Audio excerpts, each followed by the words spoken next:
Bismillahirrahmanirrahim. Assalamualaikum warahmatullahi wabarakatuh. Bagaimana kabarnya anak-anakku hari ini? Semoga baik-baik saja ya. Anak-anakku, hari ini kita akan belajar tentang tema 5, wirausaha, subtema 2, usaha di sekitarku. Sudah siap anak-anak? Ayo kita belajar. Materi untuk subtema ini adalah muatan IPS, komoditas, ekspor dan impor di Indonesia. Untuk muatan PKN, tanggung jawab pemilik wirausaha. Untuk muatan IPA, benda magnetis dan benda non-magnetis, kegunaan magnet dalam kehidupan sehari-hari. Sedangkan untuk muatan bahasa Indonesia adalah daftar riwayat hidup. Untuk muatan SBDP, bagian-bagian poster dan kriteria poster yang baik. Wirausaha merupakan kegiatan ekonomi yang dilakukan oleh seseorang atau sekelompok orang secara mandiri. Orang yang melakukan kegiatan wirausaha disebut pemilik usaha atau wirausahawan. Untuk dapat melakukan kegiatan wirausaha, seorang pemilik usaha membutuhkan sumber daya dan peralatan. Sumber daya dan peralatan wirausaha dapat berasal dari dalam negeri maupun luar negeri. Sumber daya dan peralatan dari dalam negeri dapat dikirim ke luar negeri dengan kegiatan ekspor. Sumber daya dan peralatan wirausaha yang berasal dari luar negeri dapat diperoleh dengan kegiatan impor. Sebagai contoh, kegiatan wirausaha bengkel ini bermanfaat untuk memperbaiki dan merawat kendaraan secara rutin. Sumber daya dan peralatan yang digunakan adalah suku cadang kendaraan bermotor. Asal sumber daya dan peralatannya berasal dari luar negeri. Untuk yang kedua, contohnya adalah toko kelontong. Manfaatnya untuk memenuhi kebutuhan sehari-hari. Sumber daya dan peralatan yang digunakan adalah makanan ringan, minuman, sayuran, buah, telur, meja, mesin kasir, dan mesin cetak. Asal sumber daya dan peralatannya dari dalam negeri dan luar negeri. Untuk usaha yang ketiga adalah contohnya fotokopi. Ini manfaatnya untuk mempermudah saat menggandakan dokumen. Sumber dayanya adalah mesin fotokopi, kertas, dan meja. Asal sumber daya dan peralatannya berasal dari dalam negeri dan luar negeri. Ekspor adalah kegiatan mengirim atau menjual hasil produksi dalam negeri ke pasar luar negeri. Impor adalah kegiatan mendatangkan atau membeli suatu barang dari luar negeri. Berikut ini adalah contoh komoditas ekspor Indonesia untuk negara-negara anggota ASEAN. Dalam bidang pertanian, komoditas ekspornya adalah buncis, jagung, kedelai. Dalam bidang perkebunan, minyak kelapa sawit, coklat, kopi, teh, dan karet. Dalam bidang perhutanan, contohnya adalah rotan, damar. Dalam bidang peternakan adalah daging kemasan. Dalam bidang perikanan, udang, tuna, dan cakalang. Dalam bidang pertambangan, minyak bumi mentah, batu bara, emas, dan perak. Dalam bidang perindustrian, sepatu, tekstil, pupuk, pakaian jadi. Dalam bidang jasa, komoditasnya adalah tenaga kerja. Berikut ini adalah komoditas impor Indonesia dari negara anggota ASEAN. Dalam bidang pertanian adalah beras, gula pasir, biji gandum, kedelai, bawang putih. Dalam bidang perkebunan, jeruk, kelengkeng, durian, dan buah naga. Dalam bidang perhutanan adalah kayu lapis. Dalam bidang peternakan, daging sapi. Dalam bidang perikanan, ikan makarel, ikan salmon, dan kepiting. Dalam bidang pertambangan, aluminium, tembaga, dan minyak bumi. Dalam bidang perindustrian, suku cadang kendaraan, pipa besi dan baja, mesin industri, dan semen. Dalam bidang jasa adalah tenaga ahli. Untuk memenuhi kebutuhan hidupnya, manusia perlu melakukan kegiatan ekonomi. Kegiatan ekonomi juga beragam jenisnya. Ada orang yang bekerja untuk orang lain, ada juga orang yang mendirikan usaha sendiri. Kegiatan tersebut disebut sebagai kegiatan wirausaha. Berikut adalah manfaat keberagaman wirausaha di lingkungan sekitar. Yang pertama, memenuhi kebutuhan manusia yang beragam jenisnya. Yang kedua, meningkatkan kesejahteraan masyarakat sekitar tempat wirausaha. Yang ketiga, menciptakan inovasi baru yang bermanfaat bagi masyarakat. Yang keempat, membantu pembangunan nasional dalam bidang perindustrian. Yang kelima, mengurangi pengangguran. Dan yang terakhir adalah meningkatkan persatuan dan kesatuan antar pemilik dengan warga sekitar. Dalam menjalankan usahanya, seorang pemilik harus bekerja keras dan memiliki semangat pantang menyerah. Sikap tersebut dapat mengembangkan sebuah usaha menjadi maju. Selain itu, seorang pemilik juga bertanggung jawab terhadap kualitas barang yang ia hasilkan. Sikap tanggung jawab yang sebaiknya diterapkan oleh pemilik wirausaha adalah sebagai berikut. Yang pertama, menghasilkan barang yang memenuhi persyaratan dagang. Yang kedua, senantiasa menjaga dan meningkatkan kualitas barang. Yang ketiga, menciptakan kemasan barang yang unik sehingga senantiasa diingat oleh konsumen. Yang keempat, melakukan inovasi terhadap kemasan dan isi agar tidak tertinggal zaman. Yang kelima, menjaga kelestarian sumber daya alam agar dapat senantiasa menggunakannya sebagai bahan baku. Yang keenam, menjaga kelestarian lingkungan sekitar dengan tidak membuang limbah sembarangan. Semakin baik kemasan suatu produk, masyarakat semakin menyukai barang tersebut dan akhirnya timbul keinginan untuk membeli. Pada mulanya, kemasan produk hanya digunakan untuk melindungi barang-barang dari pengaruh cuaca. Kini, kemasan sangat berperan penting dalam strategi pemasaran. Berikut beberapa peran penting kemasan produk dalam suatu usaha. Yang pertama, melindungi dan mengawetkan produk.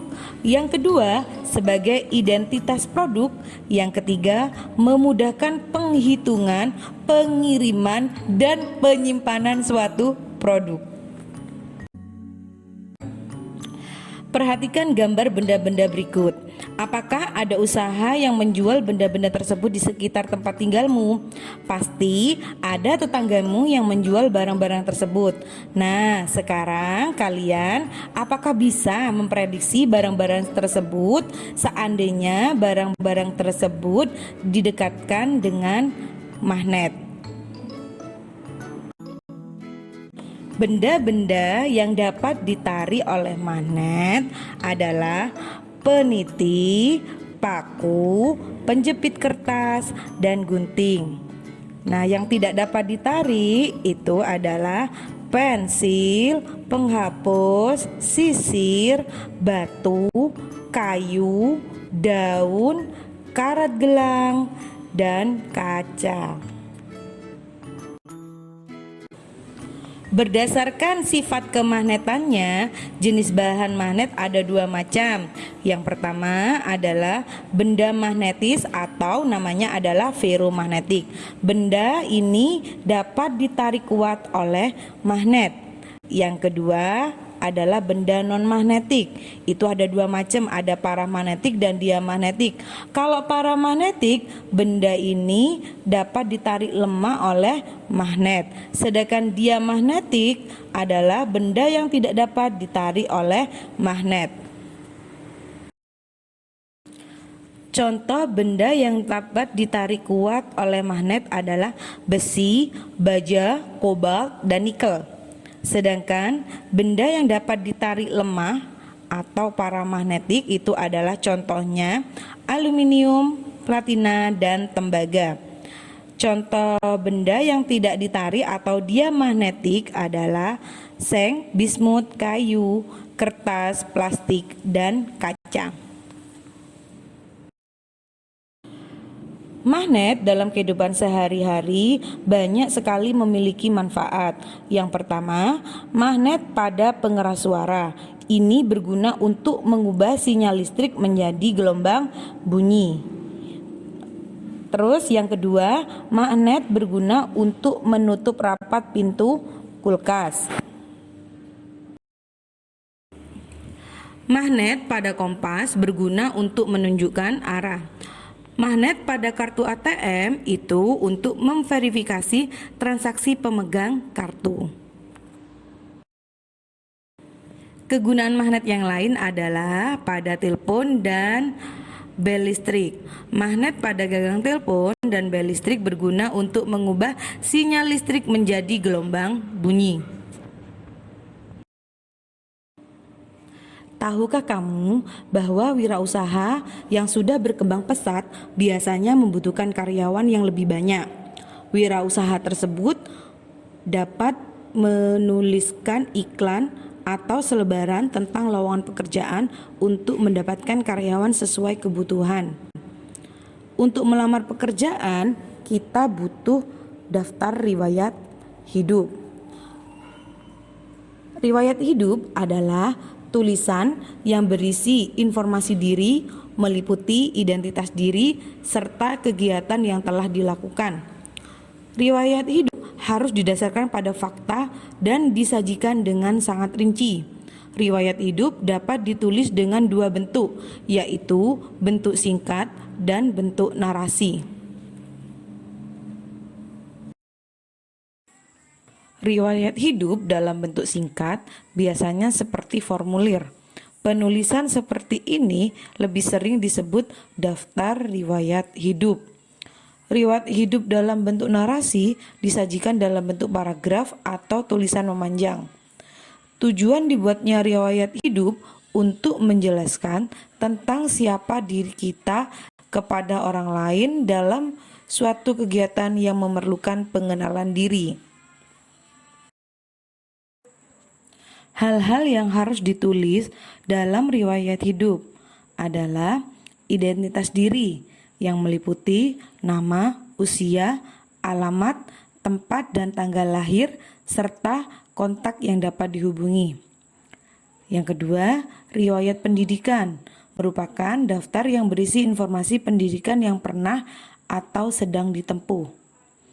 Pengalaman berorganisasi atau kepanitiaan meliputi kegiatan atau organisasi yang pernah diikuti semasa sekolah hingga saat ini, seperti ekstrakurikuler, komunitas, dan seminar.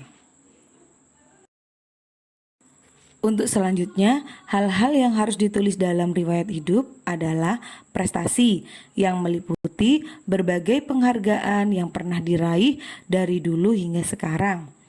Dan untuk yang terakhir adalah keterampilan atau kemahiran, berisi daftar keterampilan yang dimiliki seperti keterampilan bahasa asing, keterampilan bermusik, keterampilan berolahraga, atau keterampilan dalam bidang teknologi.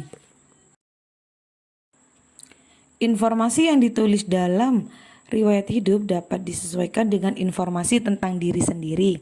Misalnya, karena kamu masih seorang pelajar dan belum bekerja, dalam riwayat hidupmu, kamu tidak perlu menuliskan riwayat pekerjaan. Kamu dapat mengganti informasi riwayat pekerjaan dengan informasi lainnya, seperti prestasi yang pernah diraih selama sekolah, data orang tuamu, ataupun keterampilan yang dimiliki. Ini adalah contoh riwayat hidup dalam bentuk singkat seperti formulir. Penulisan seperti ini lebih sering disebut daftar riwayat hidup. Nah, ini adalah contoh daftar riwayat hidup untuk calon anggota pencinta alam. Di sini ada nama, jenis kelamin, tempat dan tanggal lahir, agama, alamat, kebangsaan, asal sekolah, nama orang tua, dan pekerjaan orang tua. Dan jangan lupa diberi tanda tangan ya. Ini adalah contoh riwayat hidup dalam bentuk narasi. Riwayat hidup dalam bentuk narasi memudahkan dalam penyampaian secara lisan. Sebagai contoh, ini adalah riwayat hidupku. Saya Beni Maulana. Saya lahir di Jakarta pada tanggal 9 Juni 2006. Saya adalah anak keempat dari 5 bersaudara. Alamat tempat tinggal saya saat ini adalah Komplek Melati Indah, Blok D4, nomor 7, Cimanggis, Jawa Barat. Saat ini saya bersekolah di SD Angga.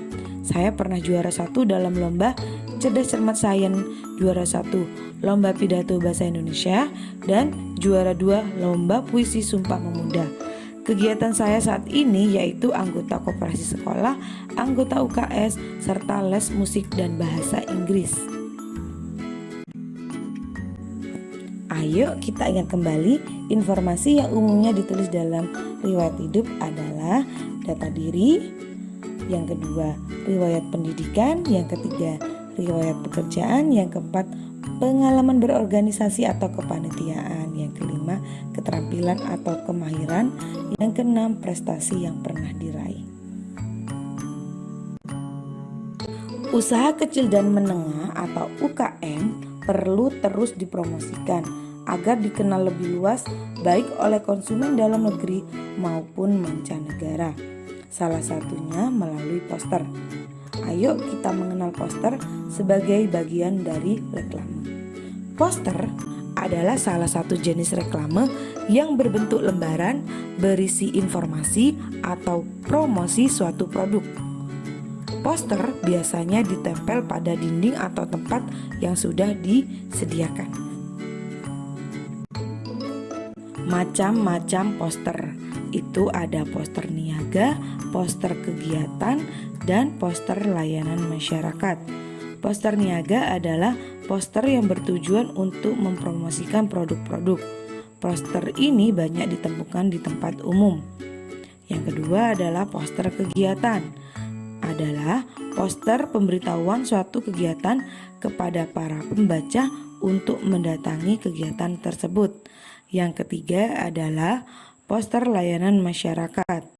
Poster ini berisi imbauan kepada masyarakat untuk melakukan suatu hal yang bermanfaat baik. Salah satu jenis poster adalah poster tentang kegiatan. Poster jenis ini berisi pemberitahuan tentang kegiatan yang diadakan. Misalnya poster lomba membaca puisi, poster pertunjukan musik, atau pameran seni rupa. Poster juga memiliki bagian-bagian di dalamnya. Ayo perhatikan bagian-bagian poster berikut. Terdapat judul poster pada bagian atas poster. Yang kedua, di dalam poster tertera nama penyelenggara yang mengadakan pameran. Yang ketiga, informasi singkat tentang isi pameran. Yang keempat, waktu dan tempat diselenggarakannya acara pameran. Yang terakhir adalah kontak yang dapat dihubungi.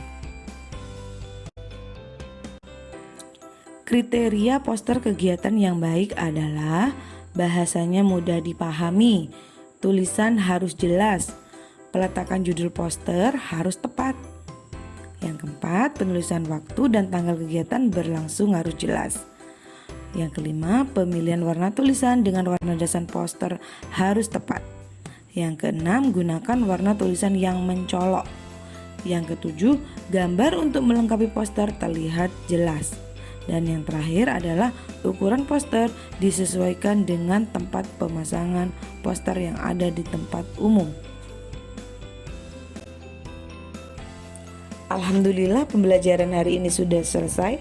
Anak-anakku, sering-seringlah cuci tangan, selalu memakai masker, dan makan makanan yang bergizi. Dan semoga pandemi ini segera berakhir dan kita bisa bertemu di kelas. Sekian dari Ustazah. Wassalamualaikum warahmatullahi wabarakatuh.